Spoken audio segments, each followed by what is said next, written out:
Assalamualaikum warahmatullahi wabarakatuh.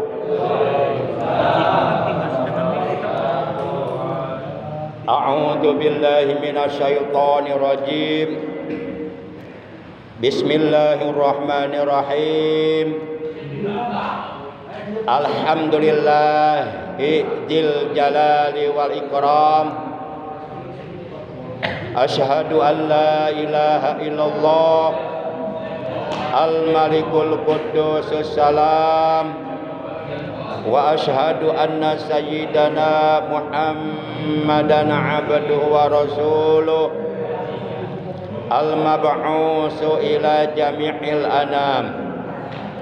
Allahumma salli wa sallim wa barik wa syarrif wa karim ala hajan nabiyil karim sayyidina Muhammadin wa ala alihi wa ashabil kiram ila akhiril ayyam. Amma ba'da. Qala ta'ala a'udzu billahi minasyaitonir rajim. Bismillahirrahmanirrahim.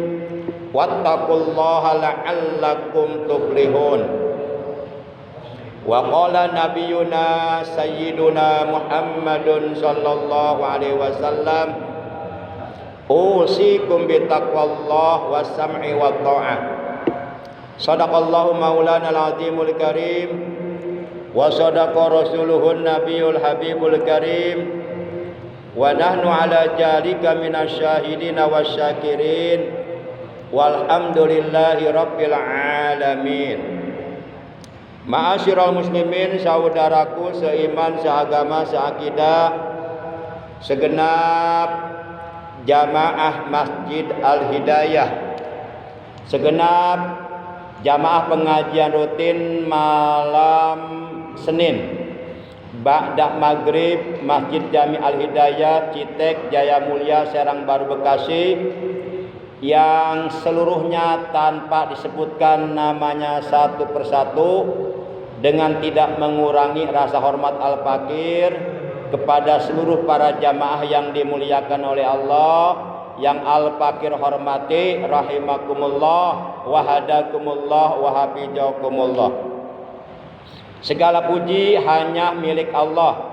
Salawat dan salam semoga tetap dilimpahkan selalu atas kekasihnya Allah, panutan kita yang mulia, baginda tercinta Nabi Agung Nabi besar Muhammad sallallahu alaihi wasallam, beserta seluruh keluarga beliau, para sahabat beliau, dan seluruh pengikut beliau yang tetap setia, yang tetap cinta kepada beliau dan tetap istiqomah menjalankan segala perintah beliau, juga menjauhi segala larangan beliau, menghidupkan dan mengamalkan sunnah-sunnah beliau, serta melaksanakan apa-apa yang telah diwasiatkan oleh beliau, yang mudah-mudahan pada hari kiamat nanti kita, keluarga kita, saudara-saudara kita semuanya mendapatkan syafaatul ujma dari beliau, mendapatkan air telaga beliau, mendapatkan keselamatan, dikumpulkan di bawah arasnya Allah bersama para kekasihnya Allah, yaitu para nabi, para siddiqin, para syuhada, para solihin, para auliyaillah.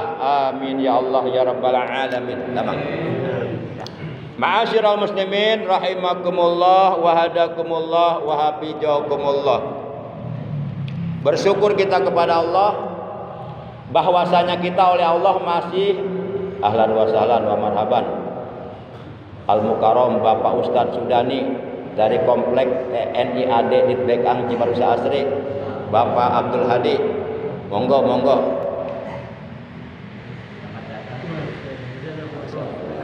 Di sini aja Pak, di sini aja nih. Kosong nih, kosong. Pak Dul, sehat Pak Dul. Monggo zikiran dulu. Oh iya. Zikiran dulu. Lama ya.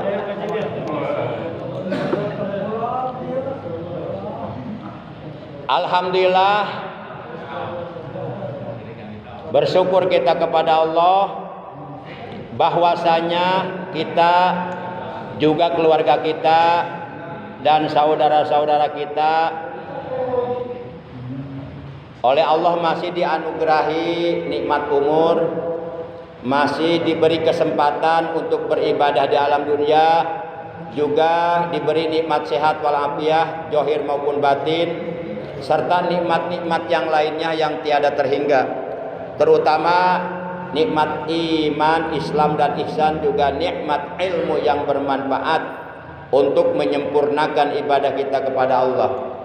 Pada malam ini kita sudah memasuki malam tanggal berapa ya? Di bulan Jumadil Awal. Kemarin waktu hari Sabtu itu tanggal 18. Kemudian hari Ahad 19. Berarti sekarang masuk tanggal 20 ya.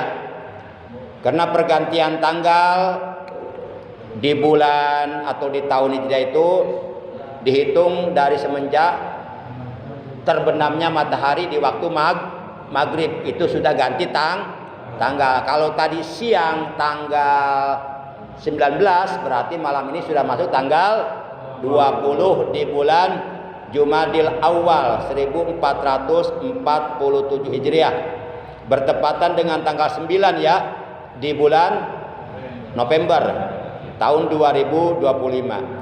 Taklim kita malam ini adalah taklim pertemuan yang ke-392.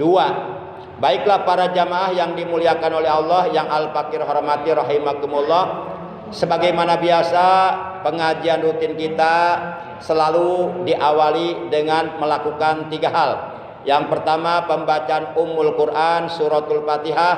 Yang kedua, pembacaan sholawat walaupun singkat sebagai tanda cinta kita kepada Nabi. Dan yang ketiga, pembacaan zikir jalalah yang pahalanya kita hadiahkan untuk seluruh ahli kubur keluarga kita yang senantiasa menunggu doa-doa kiriman hadiah pahala dari keluarganya, dari saudara-saudaranya yang masih hidup.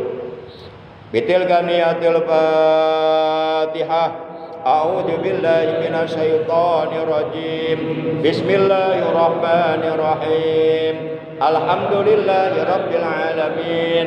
Arrahmanir rahim. Maliki yaumiddin. Iyyaka na'budu wa iyyaka nasta'in. Ihdinas siratal mustaqim. Siratal ladzina an'amta 'alaihim ghairil maghdubi 'alaihim waladdallin. Rabbighfir lana, amin. Ya Nabi salam alaika, ya Rasul salam alaika, ya Habib salam alaika. Salawatullah alaika, Abi salam alaika, ya Rasul salam alaika, ya Habib salam alaika. Salawatullah alaika. Bali Rabbi kullu hamdin jalla ayyahsurahul ad irhabana biwujudi al-Mustafa al-Hadi Muhammad.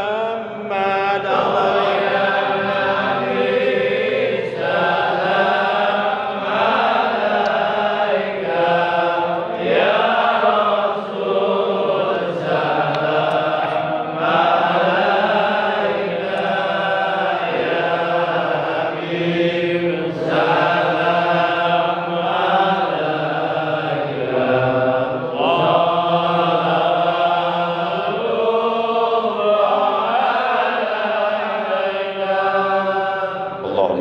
wa sallim wa barik alaihi wa ala alihi wasahbihi. Yuk berjamaah membaca zikir jalalah. Bismillahirrahmanirrahim. La ilaha illallah al-mawjudu bi kulli zaman. La ilaha illallah al-ma'budu bi kulli makan. La ilaha illallah al-majguru bi kulli lisan. La ilaha illallah al-ma'rufu bil ihsan. La ilaha illallah kulla yaumin huwa bi sya'n. La ilaha illallah al-aman al-aman min jawalil iman wa min fitnatil syaitan. Ya qadimal ihsan kam laka alaina min ihsan ihsanukal qadim. Ya Hannan ya Mannan ya Rahim ya Rahman ya Ghafur ya Ghaffar. Ighfir lana warhamna wa anta khairur rahimin. Wa sallallahu ala sayyidina Muhammadin wa ala alihi wa sahbihi wa sallam. Walhamdulillahi rabbil alamin. Ma'asyiral muslimin rahimakumullah wa hadakumullah wa hafizakumullah. Setiap kita sebagai hamba-hamba Allah yang beriman kepada Allah dan Rasulnya, juga beriman kepada rukun iman yang lainnya yang jumlahnya ada 6 perkara, diperintahkan oleh Allah dan Rasulnya agar hendaknya kita menjaga, memelihara amal-amal kebaikan, amal-amal soleh, amal-amal ibadah yang kita kerjakan jangan sampai rusak, jangan sampai hilang pahalanya. Jangan sampai kita ibadah mah ibadah rajin, sholat mah sholat dilaksanakan, bangun malam ya bangun malam cuma kencing doang. Bangun malam ya bangun malam untuk tahajud, sodako ya sodako dikeluarkan, zakat ditunaikan. Ternyata di akhirat pahalanya hilang semua. Na'udzubillah min. Jangan sampai terjadi hal seperti itu kepada kita nanti di hari kiamat. Karena memang nanti di hari kiamat ada orang-orang muflis. Rasulullah pernah bertanya kepada para sahabatnya, atadruna minal muflis? Kata Rasulullah, tahukah kalian orang yang muflis? Sebahagian para sahabat menjawab, Allahu wa rasuluhu a'lamu. Kata para sahabat, Allah dan Rasulnya yang lebih mengetahui. Tapi ada di antara mereka yang menjawab, memberanikan diri untuk menjawab pertanyaan baginda Rasul. Kata yang menjawab, orang yang muflis itu menurut saya adalah orang yang tidak punya harta, tidak punya uang, tidak punya apa-apa. Orang yang muflis. Kalau bahasa kita kere. Kalau bahasa Arabnya muflis. Kalau bahasa kitanya kere, bokek, melarat, tegablek. Itu bahasa Jerman, tegablek kita. Bahasa Jerman. Nah, tapi kata Rasul, orang yang muflis di hari kiamat nanti bukan orang yang tidak punya harta, bukan orang yang tidak punya uang, bukan orang yang kere, bukan orang yang melarat, bukan orang yang bokek. Orang yang muflis, orang yang bangkrut di hari kiamat adalah orang yang datang menghadap Allah dengan membawa amal sholatnya, dengan membawa amal zakatnya, dengan membawa amal puasanya, dengan membawa amal ibadah hajinya, dengan membawa berbagai macam amal ibadah yang lainnya. Akan tetapi semuanya itu hilang dikarenakan ketika hidup di alam dunia berbuat jolim, menyakiti orang lain, mengambil hak orang lain tanpa alasan yang dibenarkan oleh hukum agama, atau menghalang-halangi orang lain untuk melaksanakan haknya. Apabila kita di alam dunia berbuat jolim kepada orang lain atau mengambil hak orang lain yang bukan hak kita dengan cara yang tidak benar, dengan cara yang disalahkan oleh hukum agama, atau berbuat jolim kepada orang lain dengan cara menghalang-halangi orang lain untuk mengambil haknya, untuk melaksanakan haknya, tapi dihalang-halang, tidak bolehkan karena dia berkuasa. Umpama, nah orang yang berbuat jolim ketika hidup dalam dunia, maka kelak di hari kiamat dia harus membayar kejolimannya kepada orang yang ia jolimi. Misal si A berbuat jolim kepada si B. Si A katakanlah Ahmad, si B katakanlah Bukhari. Si Ahmad selalu berbuat jolim kepada si Bukhari. Umpama, mohon maaf kalau ada nama yang sama ya.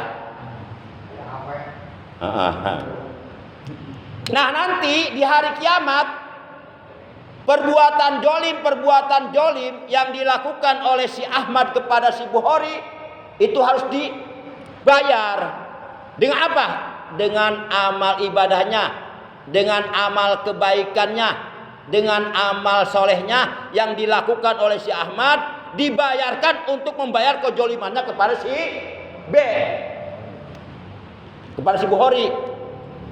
Kalau umpama kejolimannya belum terlunasi, kejoliman yang dilakukan oleh si Ahmad kepada si B belum terlunasi, padahal amal kebaikan si A sudah habis semua untuk membayar kejolimannya, tapi belum terlunasi, maka dosa-dosa si B oleh Allah ditimpakan kepada si A. Siapa yang rugi coba? Si Ahmad, si B? Si Ahmad yang berbuat jolim. Termasuk menyakiti orang lain itu perbuatan jolim. Apalagi sampai mengambil hak orang lain yang bukan hak kita dengan tidak dibenarkan. Apalagi menghalang-halangi orang lain untuk menjalankan haknya, dihalang-halang, tidak bolehkan. Misal tidak boleh jadi imam, padahal orang ini berhak menjadi imam karena tokoh agama di kampungnya, tapi dihalang-halangi oleh si penguasa tersebut, itu jolim. Nah, jadi itulah akhirnya si Ahmad tadi akhirnya di hari kiamat bangkrut, amalnya habis, dosanya bertambah. Yang untung yang dijolim dikasih amal oleh si Ahmad dan dosanya diambil oleh si A untuk membayar kejoliman yang dilakukannya kepada si Bukhari. Kira-kira jelas enggak nih? Awas, hati-hati, jangan menganggap sepele perbuatan jolim. Termasuk menyakiti orang lain itu perbuatan jolim. Baik menyakiti orang lain dengan ucapan, atau dengan tindakan, perbuatan, atau dengan sikap. Contoh dengan sikap, ketemu sama orang lain kita buang muka atau meludah. Nah, itu kan menyakiti perasaan orang. Padahal Islam dengan Islam saudara. Kalau ketemu dimanapun mengucapkan salam, saling menyapa, gimana sehat, alhamdulillah. Nah, sholat mah sholat, tapi akhlaknya masih begitu. Nauzubillah min. Berarti selama ini dia baru mengerjakan belum mendirikan sholat berarti. Nyambung ke bahasan kemarin ya. Para jamaah yang dimuliakan oleh Allah Subhanahu wa taala. Dan selain perbuatan jolim yang dapat melenyapkan, yang dapat menghilangkan segala amal kebaikan, segala amal soleh, segala amal ibadah yang kita kerjakan, sehingga kita di hari kiamat menjadi bangkrut, akhirnya oleh Allah dimasukkan ke neraka. Nah, selain perbuatan jolim adalah beramal dengan niat yang tidak lurus. Beramal dengan niat yang tidak Contoh, kita ngaji malam ini. Ini amal soleh apa amal tolih? Kita ngaji malam ini, mendengarkan pengajian, amal solih apa amal tolih? Kalau solih berarti amal baik. Kalau pakai tolih berarti amal Ada solih, ada tolih. Kalau tolih ya bin tolol. Ya dekat tolol kan. Nah, kita ngaji malam ini amal soleh, diperintah oleh Allah, bahkan diwajibkan, pahalanya besar, lebih besar daripada pahala sholat. Ngaji pahalanya lebih besar daripada pahala puasa. Ngaji pahalanya lebih besar daripada pahala ibadah haji. Ibadah haji encan, ngaji henteu deh. Tapi kira-kira alusan mana ya? Jalma enggeus 10 kali ka Mekah tapi tara ngaji, jeung jalma can pernah ka Mekah tapi sok ngaji. Alusan mana kira-kira? Tak anu alus mah enggeus jadi haji ngajina Meme jadi haji ngaji rajin, salat rajin, begitu jadi haji urun salatna, urun ngajina. Eta anu kitu lain haji mabrur, haji mabur. Haji dulu wajib. Haji dulu wajib. Tapi di dieu insyaallah teu aya. Di itu tuh. Di mana bodoh? Mudah-mudahan na ieu mah sadana bapak-bapak hajina haji mabrur. Haji yang diterima oleh Allah. Sebab bagi haji mabrur tidak ada lagi pembalasan dari Allah kecuali sorga. Baik para jemaah.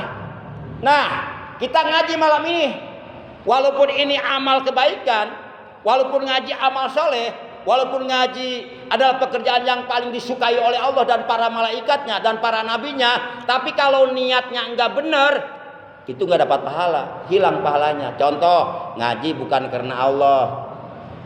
Contoh misalnya ngaji karena ada yang diincar, misalnya makanan, umpama daek kudaek ngaji beda loba kadaharan. Umpama misalnya contoh insya Allah di dieu henteu beda.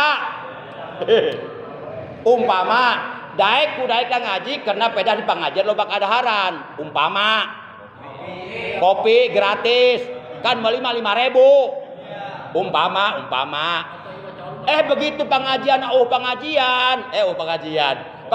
kopian, kadaharan, cemilan, kadaharan, untuk ngaji urun. Tak berarti niatan tebener niatan. Tak anu alus mah ngajina ikhlas karena Allah, bari ku panitia dibere kopi. Nah eta alus.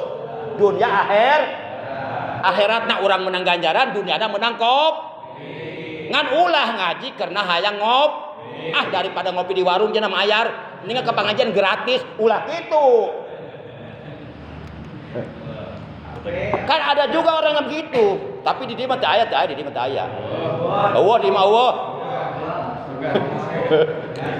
aya oge jelema anu ngaji, wah kalau ngaji di sini nih habis ngaji pada makan prasmanan. Rajin ngajina. Oh di sini mah enggak ada makanan, untuk ngaji. Dipilih-pilih gitu. Jadi berarti bukan karena Allah. Nah, termasuk tahlil, kita luruskan niat. Saya niat tahlil untuk berzikir kepada Allah semata-mata karena Allah, untuk mendoakan ahli kubur. Saya niat tahlil karena mau memburu berkat. Nah, itu benar niatnya. Umpama. Luruskan niat. Yang kedua, amal kebaikan yang kita lakukan, amal soleh yang kita kerjakan, amal ibadah yang kita perbuat, itu akan hilang pahalanya, koredas, lenyap, sirna apabila kita melakukan amal dengan kebodohan. Artinya beramal tanpa didasari Contoh, umpama nih ada orang baca Quran dapat 10 juz, tapi baca Qurannya umpama belepotan. Yang seharusnya dibaca pendek, dibaca panjang. Yang seharusnya dibaca panjang, dibaca pendek. Yang seharusnya dibaca tarkik, dibaca tispis, dibaca tafkhim tebal. Seharusnya bismillah dibaca bismillah. Seharusnya ya Rasulullah dibaca ya Rasulullah.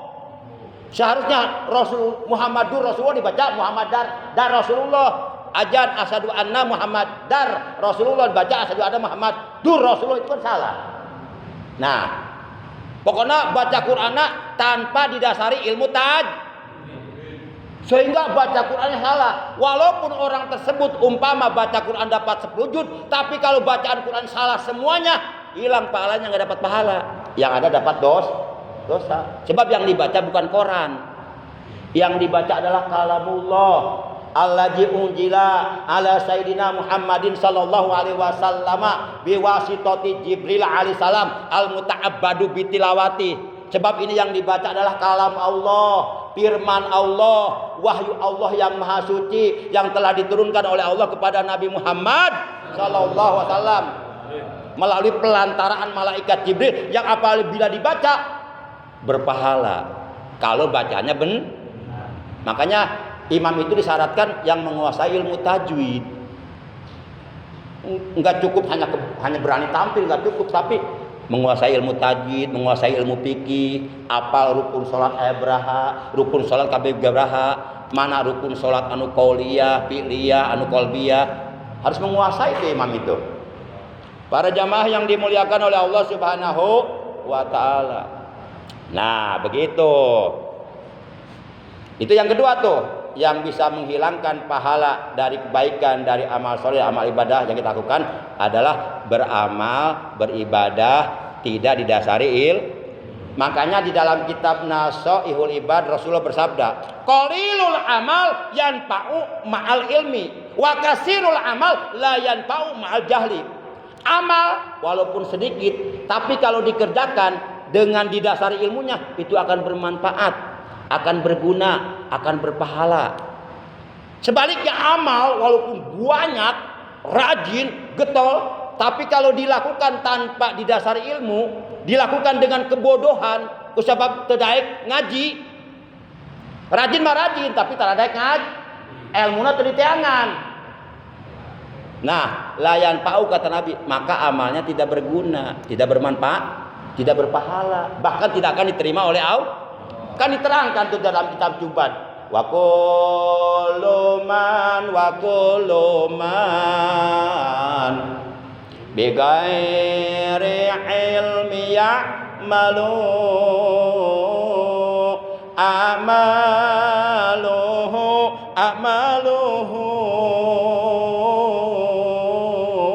mardudatul la tuqbalu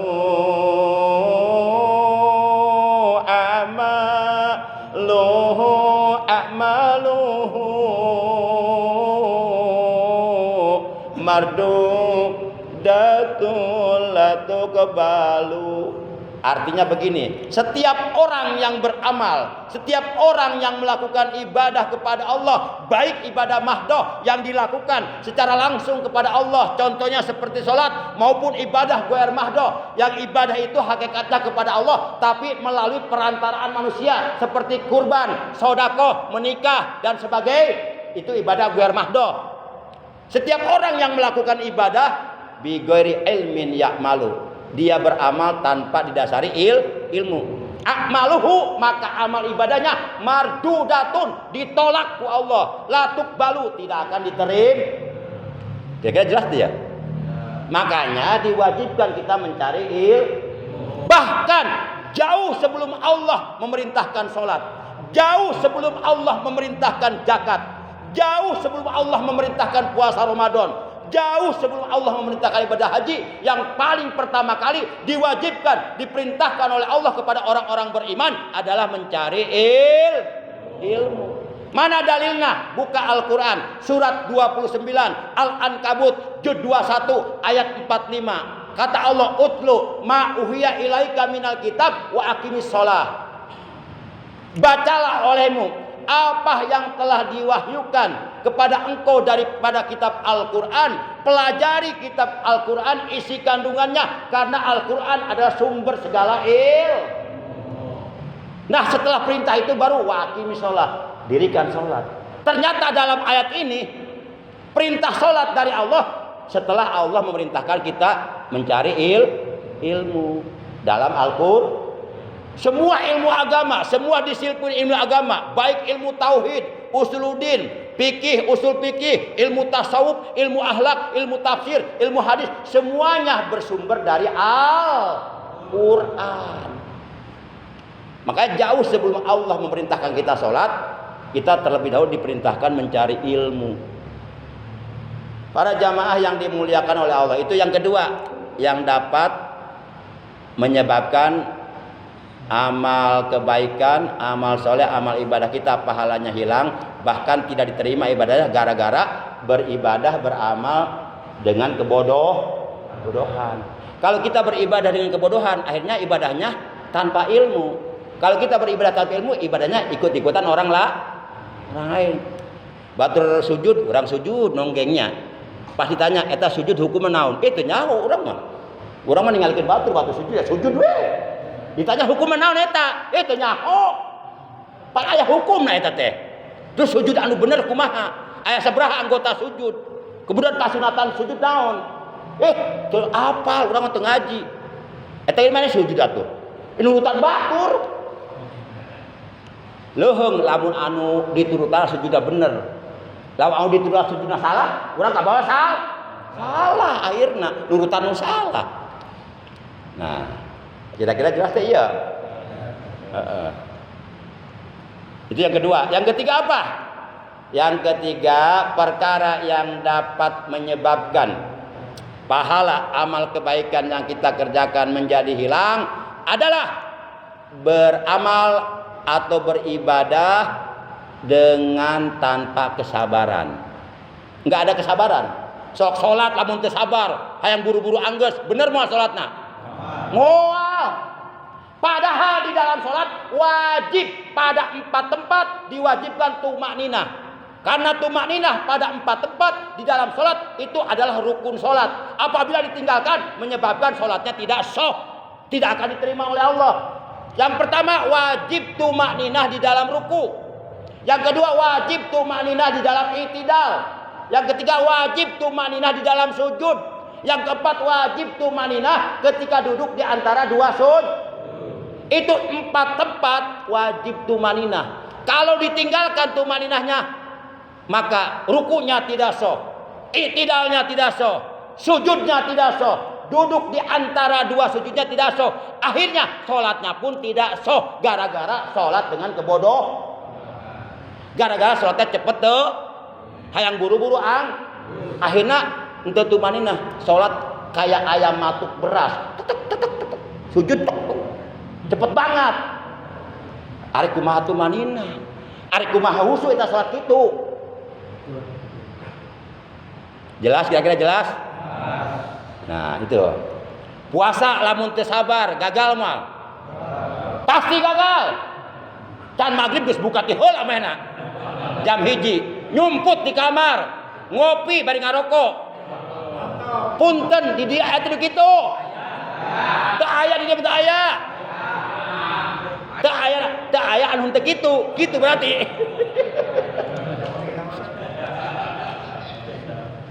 Puasa itu ibadah, hukumnya wajib puasa Ramadan. Itu butuh kesabaran. Kalau enggak sabar, gagal pasti. Kandas di tengah jalan. Harus sabar menahan lapar, menahan haus dari mulai terbit fajar sodik di waktu subuh sampai terbenam matahari di waktu Berapa jam itu? Kurang lebih sekitar 6 jam ya. Coba jam kita hitung dari jam 5 lah. 6, 7, 8, 9. Itu butuh kesabaran. Saya harus kuat, harus sabar karena ini belum waktunya buka. Tuh, itu. Ibadah kalau tidak ada kesabaran pasti kacau, gagal, mal beres. Yang keempat, perkara yang dapat menyebabkan amal kebaikan, amal soleh, amal ibadah kita menjadi hilang pahalanya, bahkan ditolak oleh Allah amal ibadahnya, tidak akan diterima, akhirnya dimasukkan ke neraka adalah apabila kita melakukan ibadah dengan ria, mengharapkan pujian dari manusia. Sholatna bukan karena Allah, tapi karena mengharapkan pujian dari orang lain. Sodakohna, ibadah hajina, dan berbagai macam amal kebaikan yang dilakukannya, berbagai macam amal soleh yang dikerjakannya, berbagai macam ibadah yang diperbuatnya, semuanya itu bukan karena Allah, tapi karena ria, mengharapkan pujian dari manusia, hayang di alam ke manusia. Maka seluruh ibadahnya sebanyak apapun ditolak oleh Allah. Jangankan dikasih pahala oleh Allah, ibadahnya diterima pun tidak oleh Allah. Jangankan dimasukkan surga oleh Allah, bahkan dengan ibadahnya yang ria menyebabkan ia oleh Allah diseret ke neraka. Nauzubillah min. Makanya kalimat terakhir dalam azan kalimat apa? La ilaha illallah. Pertama kalimat takbir Allahu Akbar dibaca 2 kali. Yang kedua kalimat syahadatul Rasul, asyhadu alla ilaha illallah dibaca 2 kali. Yang ketiga syahadatun Nabi wa asyhadu anna Muhammad Rasulullah 2 kali. Yang ketiga, yang keempat hayya alas 2 kali. Yang kelima hayya alal falah 2 kali. Ditutup la ilaha. Ini ada keterangannya dalam kitab ini nih. Saya baca nih. Nih. Saya baca. Wa ija qala la ilaha illallah tafsiruhu i'lamu annahu wahidun la syarika lahu wa ma'nahu ahlisu salatakum liwajhillahi ta'ala wallahu subhanahu wa ta'ala a'lam. Wa ija, dan apabila qala muadzin mengucapkan di dalam azannya la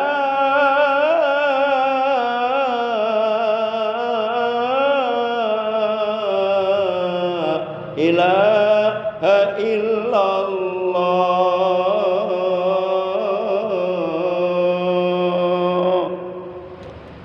Apabila muadzin di dalam azan mengucapkan kalimat la ilaha illallah, tafsiruhu, maka tafsirnya kalimat la ilaha illallah di dalam azan, i'lamu, tafsirnya i'lamu, ketahuilah oleh kalian, annahu, bahwasanya Allah wahidun itu maha esa, la ilaha, tidak ada Tuhan selain Allah.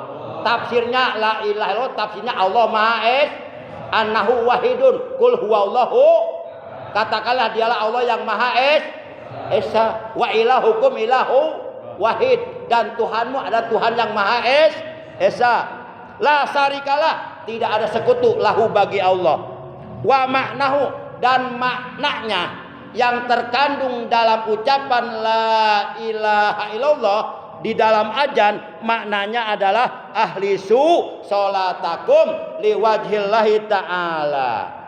Nah ini makna kalimat la ilaha illallah di dalam azan, maknanya adalah ahlisu sholatakum liwajhillahi ta'ala. Artinya ikhlaskanlah sholat yang kalian kerjakan semata-mata karena Allah. Itu tafsir maknanya. Karena kalian disuruh sholat oleh Allah. Jadi kalian sholat harus karena Allah, jangan karena selain Allah. Karena yang akan memberi pahala dari sholat yang kalian kerjakan di akhirat nanti adalah Allah. Maka sholatlah karena Allah, jangan karena manusia. Sebab manusia tidak akan mampu memberi pahala sholat. Hanya Allah yang mampu memberi pahala ibadah kita. Maka tafsir la ilaha illallah di dalam azan adalah ahlisu sholatakum liwajhillahi ta'ala. Ikhlaskanlah sholat kalian semata-mata karena Allah. Sebagaimana Rasulullah bersabda, ayuhan nas, kata Rasulullah, ahlisu a'malakum liwajhillahi ta'ala, fa innallaha ta'ala la yaqbalu amalal abdi illa ma kana khulisa bihi. Kata Rasulullah, wahai sekalian manusia, ikhlaskanlah amal kebaikan, amal soleh, amal ibadah yang kalian kerjakan. Ikhlaskanlah semata-mata karena Allah. Karena sesungguhnya Allah tidak akan menerima amal seorang hamba kecuali amalnya dilakukan dengan ikhlas semata-mata karena Allah. Jadi yang keempat yang dapat menghilangkan pahala ibadah kita adalah kita beramal bukan karena Allah tapi karena manusia. Kira-kira jelas kan ya? Demikian oleh karena sudah jelas dan oleh karena sudah masuk waktu Isya, cukup talim kita. Kurang lebihnya Al-Fakir mohon maaf. Terima kasih atas perhatiannya, atas kehadirannya. Mudah-mudahan dengan barokah sababiyah kita hadir duduk di majelis ilmu semata-mata karena Allah, mengharap doa Allah. Mudah-mudahan dosa-dosa kita, dosa kedua orang tua kita, dosa paman bibi kita, dosa saudara-saudara kita, dosa guru-guru kita oleh Allah diampuni. Amin ya Allah ya Rabbal alamin. Dan anak-anak kita, ya silakan. Assalamualaikum warahmatullahi wabarakatuh. Waalaikumsalam warahmatullahi wabarakatuh. Waktu kita menjalankan sholat jadi imam dulu Ustaz. Ya. Kalau di Mekah dulu pada ceritanya ya. Ya, siap. Baca surat Yasin itu sampai tamat. Sampai tamat. Nah, kadang-kadang ada juga misal baca surat Al-Muluk, surat Wal-Aqiyah. Wal-Aqiyah. Kadang-kadang dibaca beberapa ayat saja gitu. Itu sholat kita sempurna atau sah atau tidak gitu Ustaz. Siap. Gitu. Sedangkan surat Al-Aqiyah itu kalau nggak salah ada 96 ayat. 96 ayat. 100 kurang 4 ayat. Iya, begitu. Hanya dibaca misal beberapa ayat saja itu. Iya. Sah nggak sholat kita, sempurna nggak sholat kita. Siap. Terima kasih itu aja. Ustaz. Siap Pak Haji. Warahmatullahi wabarakatuh. Waalaikumsalam warahmatullahi wabarakatuh. Baik, saya langsung jawab ya, atau barangkali ada yang menjawab, membantu saya untuk menjawab, silahkan. Mang Adai. Jawab simpel, saya tidak tahu. Jawab simpel, Emang orang kayak begini harus ada nih, harus ada, biar seru. Pak Haji kan punya jawaban kayak. Oh enggak sah, kalau waktu nggak sisa ya nggak sisa. Baik, saya jawab ya. Status hukum membaca surah selain Al-Fatihah di dalam sholat menurut para ulama ahli fikih itu status hukumnya sunnah. Bahkan kasarnya kita sholat hanya membaca Fatihah saja tanpa membaca surah setelah Fatihah, tetap sholatnya cuma enggak karena meninggalkan kesunahan di dalam sholat. Gitu Pak Haji ya. Bagaimana kalau umpama setelah baca Fatihah di rakaat pertama ada orang baca surah Al-Waqiah. Surah Al-Waqiah itu kan sebanyak 96 ayat atau 100 ayat kurang 4 ayat. Akan tetapi orang tersebut bacanya cuma 10 ayat. Enggak tuntas. Kalau umpama ditanyakan boleh enggak? Jawabannya boleh. Kalau umpama pertanyaan keduanya sholatnya sah apa enggak? Sah. Kalau umpama muncul pertanyaan ketiga sholatnya sempurna apa tidak? Tidak. Karena baca suratnya enggak tamat. Kalau pengen sempurna tamatkan 96 ayat. Tapi begitu salam enggak usah kalabur. Isukan lain mal sholat mual ainu ngamakmum ka manehna laun mah jadi imam arembungan. Sebab kata Nabi nih ija amma ahadukum fal yukhaffif. Itu sabda Rasul. Kata Rasulullah ija amma ahadukum fal yukhaffif. Apabila salah seorang di antara kalian menjadi imam di dalam sholat berjamaah, perintah Nabi fal yukhaffif, maka ringankanlah sholatnya. Maksudnya baca suratnya ulah panjang-panjang toing. Baca surat panjang.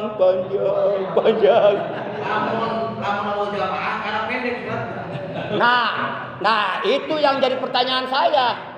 Kenapa ketika jadi imam di masjid jamaahnya banyak, makmumnya banyak, action-actionan, baca surat yang panjang-panjang, gaya-gaya di tanah suci Mekah, begitu sholat di imam sorangan, kulhu. Nah berarti ada udang di balik bat. Berarti dia mengharapkan pujian dari manusia. Berarti kemasukan unsur ria. Mau diterima ku Allah ibadahnya. Sebab ria Ria itu syirik kecil. Yang paling aku khawatirkan menimpa umatku di akhir zaman adalah syirik kecil. Kemudian para sahabat bertanya, apa itu syirik kecil ya Rasul? Ria, engkau beramal mengharapkan pujian dari manusia. Itu ditolak oleh Allah ibadahnya. Sebanyak apapun, naudzubillah min. Kira-kira jelas enggak? Tanggung belum? Sedikit-sedikitnya baca surat selain Fatihah di dalam sholat, menurut keterangan dalam kitab Fathul Mu'in, ayatun, satu ayat udah cukup. Misalnya rakaat pertama setelah Fatihah, Bismillahirrahmanirrahim, Yasin, Allahu Akbar. Jadi Yasin satu ayat. Jadi itu patokan batas minimal paling sedikitnya baca surat di dalam sholat setelah Fatihah satu ayat. Oh boleh. Kemudian adnal kamal, ukuran sempurna tapi sedikit 3 ayat. Contoh, setelah Fatihah baca Bismillahirrahmanirrahim, Inna a'tainakal kautsar fasholli li rabbika wanhar inna syani'aka huwal abtar. Allahu Akbar. Jadi 3 ayat itu ukuran adnal kamal. Tapi lebih banyak ayat yang dibaca, lebih banyak pahala. Itu pun kalau sekiranya tidak merepotkan para sebab di belakang imam itu orang beda-beda. Ada yang sudah tua, ada yang punya penyakit kepala, kalau kelamaan sujud sakit. Ada orang yang punya, ada Pak RW punya janji setelah sholat mau menerima uang. Akhirnya sholatnya pengen buru-buru selesai gitu kan. Makanya imam harus bijaksana, harus bisa menampung seluruh aspirasi. Jadi imam jangan lama-lama, singkat aja.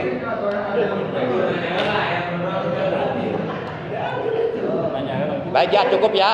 Pak Haji, cukup ya. Cukup ya. Baik, mari kita tutup kalam kita malam ini ucapan hamdalah. Alhamdulillahirabbil alamin. Subhanakallahumma wa bihamdika asyhadu an la ilaha illa anta wahdaka la syarika laka astaghfiruka wa atubu ilaik. Allahumma inna nas'alukal afwa wal afiyah wal mu'afata fid dunya wal akhirati lana wa li jami ahli baitina. Rabbana atina fid dunya hasanah wa fil akhirati hasanah wa qina adzabannar. Wa sallallahu ala sayidina Muhammad wa ala alihi wa sahbihi wasallam. Walhamdulillahi rabbil alamin. Demikian, terima kasih, mohon maaf. Hadanallahu wa iyyakum ajmain. Wassalamualaikum warahmatullahi wabarakatuh. Sallallahu ala Muhammad alaihi wasallam. Sallallahu ala Muhammad sallallahu alaihi wasallam.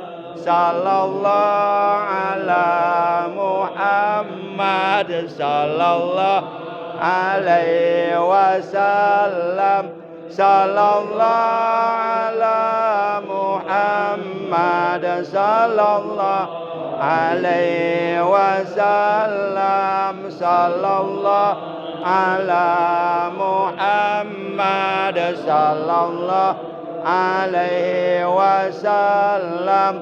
Sallallahu ala Muhammad sallallahu alaihi wasallam. Sallallahu ala Muhammad sallallahu alaihi wasallam.